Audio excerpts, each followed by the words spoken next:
Bonjour et bienvenue sur cette nouvelle vidéo de la Capsule Corp. Aujourd'hui, nous allons voir la routine utilisateur d'un traceur Trovis VG2 dès lors que vous l'avez allumé. Lorsque vous allumez votre traceur roulant, la première chose à faire, c'est de secouer les cartouches d'encre. En règle générale, la machine vous le rappelle, mais lorsqu'elle ne vous le dit pas, il faut le faire tout de même tous les jours. Ça garantit une bonne efficacité de production, vous n'aurez pas de problème de sédimentation et au moins la couleur sera toujours constante. On va venir ouvrir les capots, sortir les cartouches une par une, les secouer pendant, on va dire, une dizaine de secondes chacune et ensuite les réinsérer.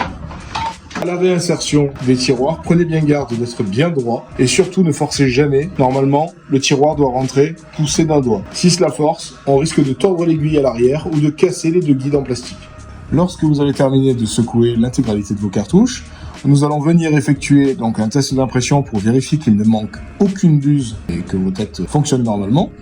Donc vous devez effectuer d'abord le setup, à savoir abaisser la manette et appuyer sur Enter pour que la machine vienne détecter la lèse. Et lorsque vous avez la lèse qui s'affiche, vous allez venir faire Fonction, Cleaning. Dans Cleaning, vous allez sur Test Print et vous appuyez sur Enter.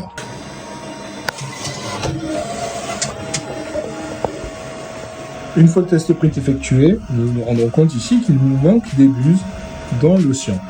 Pour pallier ce phénomène, nous allons faire un nettoyage normal, automatique, par la machine. En allant donc dans la touche Fonction, nous allons retourner dans Cleaning. En Cleaning, nous avions Test Print, nous allons aller sur Normal Cleaning. Il s'agit uniquement du groupe A, puisque l'océan est sur le groupe A, donc nous allons aller sur le groupe B et avec la touche du bas, enlever le groupe B et envoyer un Cleaning sur le groupe A. Et là, donc, on se rend bien compte que les buses manquantes de tout à l'heure sur le cyan sont revenues.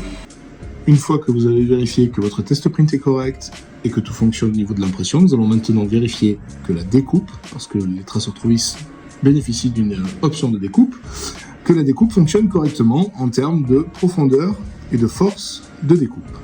Pour ce faire, on va appuyer sur la touche Fonction. Nous allons aller dans Cut Config.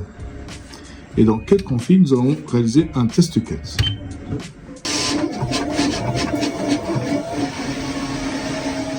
Lorsque le test de découpe a été réalisé, donc là nous l'avons fait 2 fois, et commence à avoir l'endroit où il a été effectué, pas compliqué, on va venir retirer la partie ronde, et si le carré reste, c'est qu'on découpe correctement. On va dire ensuite retirer le carré, et venir vérifier que nous n'attaquons pas le liner, parce que sinon après, lorsqu'on est chenille, c'est une galère, ça dédouble. Une fois le test de découpe effectué, si vous vous rendez compte qu'il manque un petit peu de pression ou qu'il y a trop de pression, pour régler la pression de la découpe, lorsque vous êtes dans Test Cut, vous descendez dans Cut Config, vous avez Force, et vous êtes là à 90 grammes, et vous pouvez augmenter la force de 5 grammes en 5 grammes, ou la descendre de 5 grammes en 5 grammes. Sur une machine neuve, avec lame neuve et bande téflon neuve d'origine, la découpe par défaut est situé aux alentours des 60-70 grammes.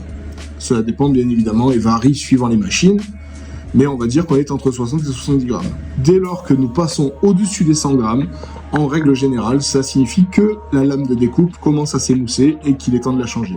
Lorsque la lame commence à s'émousser, on passe au-dessus des 90 grammes force, et lorsqu'on dépasse les 100 grammes force, il est l'heure de changer la lame. Si vous continuez à vous entêter à couper et à forcer au-dessus des 110 grammes force, vous allez creuser votre bande téflon de manière prématurée et du coup l'user pour rien. Il faudra ensuite la remplacer.